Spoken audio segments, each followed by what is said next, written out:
On 5 June 1942, the Crimean air trembled as Adolf Hitler stood alone. He was not in Berlin, not at the Wolf's Lair, but on the outskirts of Sevastopol, silent. Around him, officers waited. Engineers watched, and even the earth itself seemed tense. Hitler clasped his hands behind his back, his face rigid, his eyes fixed forward, unblinking. Before him rested the Schwerer Gustav, the largest gun ever built, a weapon of myth and of terror. This was not strategy or maps. This was spectacle, power made physical, a statement meant to impress. The war had stalled in blood and mud, and Hitler needed proof that destiny favored him. As the firing order whispered down the line, seconds stretched, hearts pounded, waiting. When the trigger was pulled, the world cracked open. Sound rolled for miles, unstoppable. The shell left the barrel in flame and thunder, shaking cliffs, rattling bones and souls. Hitler did not flinch. He smiled faintly, a private moment of triumph, dangerous in its intensity. In that instant, he believed history had bent toward him. Obedient at last, compliant. What he said then was quiet, almost reverent, words meant for himself, not the men. The Gustav gun was more than steel, it was a promise, and a warning to the world. Beyond Sevastopol, beyond Russia, beyond reason, consequences were already forming. This first shot would echo far past the battlefield, carrying ambition and ruin forward in time. Standing there in the smoke, Hitler could not see the end, only the illusion of control. The greatest gun on earth had spoken, loudly, violently, for him. What followed would consume nations, devour armies, and redefine modern war forever. But on that morning, 5 June 1942, Hitler believed he was winning. In the hours after the blast, 5 June 1942, the battlefield fell unnaturally quiet. Dust drifted through the Crimean air, like ash, settling over shattered stone. German officers exchanged glances, some awed, others deeply unsettled by what they had witnessed. The Gustav gun crew moved cautiously, inspecting steel components. Knowing failure meant death, Hitler turned away slowly, his expression hardening, ambition replacing wonder once more. He spoke to General Halder nearby, his voice low, confident, almost prophetic. "This," he said, gesturing back, "is how fortresses die." For Hitler, Sevastopol was not a city. It was a symbol, defiance made concrete. The Red Army had held here for months, bleeding the Wehrmacht, embarrassing Berlin. Now, with Gustav firing, Hitler believed inevitability had returned, history realigned. Each shell required hours to load, immense cranes lifting death into position methodically. When the second round fired, Soviet bunkers vanished, entire sections erased instantly. Yet beneath the spectacle, reality crept in quietly, relentlessly, unforgiving. The gun was immobile, vulnerable, demanding thousands of men and resources. Every shot announced its position, drawing enemy bombers and artillery attention. Soviet commanders watched the devastation, then adjusted, dispersing forces, adapting. The psychological shock faded faster than Hitler expected, resilience replacing terror. Still, reports sent to Berlin spoke of miracles, exaggeration masking mounting costs. Hitler clung to those words, craving reassurance, feeding his belief in wonder weapons. Sevastopol would fall, yes, but not cleanly, not cheaply, not decisively. As night settled, the Gustav stood silent, cooling metal creaking, exhausted. Hitler retired to his quarters, convinced power had spoken, but blind to the price. The gun had fired, but the war had answered back, patiently, mercilessly. By 6 June 1942, the illusion began to fracture, slowly, subtly, dangerously. Reports reached Hitler at dawn, filtered, softened, stripped of doubt. But cracks remained. The Gustav gun had breached fortifications, yes. Yet Soviet resistance persisted, stubborn. Sevastopol burned, hospitals collapsed. Civilians vanished underground, refusing surrender. Hitler paced his quarters, maps spread wide, fingers tracing lines of imagined collapse.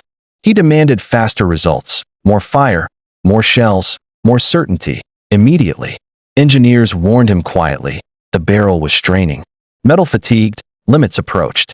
Hitler dismissed them, faith overpowering physics. Ideology overriding steel, once again. Each additional shot required hours, thousands of men, and exposed rail lines. Soviet aircraft probed relentlessly, seeking the gun, circling like wolves. Flak guns barked constantly, crews slept in fragments. Nerves shredded, exhaustion mounting. Meanwhile, Red Army commanders adapted. Abandoning static defense, embracing survival. They scattered ammunition, moved command posts, burrowed deeper into rock. The Gustav destroyed positions, but rarely killed soldiers, who had already moved. This truth never reached Hitler, buried beneath triumphant language and fear. He spoke of the gun as destiny, a hammer of history, unstoppable. Around him, generals nodded, silence safer than honesty. Germany was spending weeks, resources, and secrecy for limited gains. By evening, smoke obscured the horizon, and Sevastopol still stood. Hitler remained convinced, but doubt had entered the room, uninvited. The Gustav gun thundered again, but certainty no longer followed the sound. On 7 June 1942, frustration settled over headquarters, thick, oppressive, unavoidable. Hitler arrived early, eyes sunken, uniform rumpled, sleep clearly absent. He demanded updates immediately, his patience eroding, certainty slipping, pride exposed. The Gustav gun had fired again overnight, its roar now routine, not revelation. Sevastopol still resisted, battered, bleeding, yet unbroken, defiant. Field commanders reported gains measured in meters, not victories, not collapse. Hitler's jaw tightened, anger replacing faith, irritation sharpening every word. He accused officers of hesitation, of lacking will, of misunderstanding destiny. No one mentioned the obvious, that steel could not replace strategy or time. The gun crew struggled, grease-blackened hands, nerves frayed, bodies failing. Each reload strained machinery, alignment drifted, precision slowly degrading. Hitler toured the site briefly, standing near the barrel, eyes burning. He placed his hand on the steel, warm, scarred, exhausted. To him, Gustav was alive, a loyal beast, misunderstood, underused. He spoke of future guns, larger, deadlier, stretching beyond reason. Around him, generals nodded, silence safer than honesty. Meanwhile, Soviet artillery answered back, shells landing closer each day. Camouflage nets shook, earth burst, warning signs ignored. By nightfall, the gun fell silent. Maintenance unavoidable, delays humiliating. Hitler retreated, fury simmering, belief now defensive, fragile. The myth was cracking, though he refused to see it. By 8 June 1942, the silence around Gustav felt heavier than its thunder. Hitler sensed it immediately, absence speaking louder than any report. The gun stood idle, crews working frantically, steel cooling, pressure mounting. Delays enraged him, not as setbacks, but as personal affronts. He summoned commanders mid-morning, voices tense, words carefully chosen. They spoke of maintenance, of alignment issues, of fatigue, cautiously. Hitler interrupted sharply, dismissing mechanics as excuses for weak resolve. To him, pauses invited doubt, and doubt threatened destiny itself. He ordered the firing resumed, regardless of strain, regardless of risk. The crew obeyed, knowing obedience mattered more than survival. By afternoon, Gustav fired again, the blast uneven, the recoil violent. Observers noticed the difference, subtle, dangerous, irreversible. The barrel groaned, hairline fractures forming, unseen, unforgiven. Hitler watched from a distance, face unreadable, hands clenched. He said nothing now, confidence replaced by rigid expectation. Sevastopol absorbed the impact, buildings gone, defenders retreating deeper. Yet resistance continued, stubborn, adaptive, refusing spectacle victory. Soviet counterfire crept closer, shells landing within lethal range. Camouflage faltered, secrecy thinned, vulnerability exposed. German losses mounted quietly, never emphasized, never discussed. Hitler retreated again that evening, mood dark, faith strained. The wonder weapon no longer inspired awe, only demand. Gustav had become a burden, immense, immobile, unavoidable. And the war, indifferent, pressed on relentlessly. On 9 June 1942, inevitability replaced excitement. Heavy, undeniable, exhausting. The Gustav gun remained operational, but only barely, like a wounded giant. Crews moved slower now, fear tempering every command, every adjustment. Hitler received reports from the front, victories claimed, but momentum questioned. Sevastopol's defenses were collapsing, yet not because of one gun. Infantry paid the price, street by street, bunker by bunker, bleeding. Hitler fixated on Gustav still, demanding credit assigned properly. He insisted the gun symbolized German superiority, proof of vision. Privately, generals knew the truth. Attrition, not awe, decided outcomes. Soviet forces withdrew strategically, preserving men, denying annihilation. Civilians emerged from rubble, dazed, wounded, alive, defiant. The gun fired less frequently, each shot debated, weighed, feared. Rail lines supplying Gustav suffered damage. Repairs rushed, exposure growing. Soviet artillery targeted support zones, inching closer, methodically. Hitler was advised to relocate. For safety, for optics, reluctantly. He refused at first, pride anchoring him to the spectacle. When another Soviet shell landed nearby, reality intervened, sharply. That evening, Hitler departed Sevastopol's outskirts, quietly, angrily. The gun remained behind, vulnerable, symbolic, abandoned. Sevastopol would soon fall, but not cleanly, not decisively. Hitler claimed vindication, speeches crafted, narratives shaped. Yet something fundamental had shifted, belief cracked beyond repair. The Gustav gun had spoken, but history had answered. By June 1942, distance changed everything, physically, psychologically, irrevocably. Hitler was gone from the gun, but not from its shadow. From his headquarters, reports arrived, shaped by loyalty, fear, and omission. Sevastopol was nearing collapse, headlines already forming, triumph pre-written. Hitler seized on that narrative, clinging to it, polishing it, owning it. He spoke of Gustav in absolute terms, as a turning point, a revelation. In private briefings, he praised engineers, industry, and his own foresight. The gun became legend before the smoke cleared, before costs were counted. Yet on the ground, reality remained grim and unglamorous. Infantry advanced through ruins, corpses, and collapsing tunnels, paying dearly. They had seen bunkers collapse, and comrades buried alongside enemies. Lessons went unlearned, because learning required humility. Hitler doubled down, demanding larger weapons, greater spectacle. Resources diverted, time consumed, flexibility sacrificed again. Soviet commanders anticipated this, planning for depth, dispersion, endurance. They prepared for battles not yet named, but already forming. Gustav itself awaited transport, its presence awkward, increasingly pointless. No second triumph would come, no encore thunder. The war accelerated, fronts stretched, demands multiplied. What mattered now was movement, logistics, adaptation. Yet Hitler remained enchanted by symbols, not systems. The first shell still echoed in his memory, louder than reality. That echo would guide decisions and misjudgments ahead. On June 1942, the aftermath began to take shape, quietly, inevitably. The Gustav gun was no longer a weapon, but an object, heavy, inconvenient, symbolic. German engineers cataloged damage, fractures, distortions, truths finally undeniable. It would require months to repair, resources already scarce, priorities shifting. Hitler reviewed summaries from afar, attention drifting eastward, impatient. New campaigns demanded miracles, new fronts demanded answers, immediately.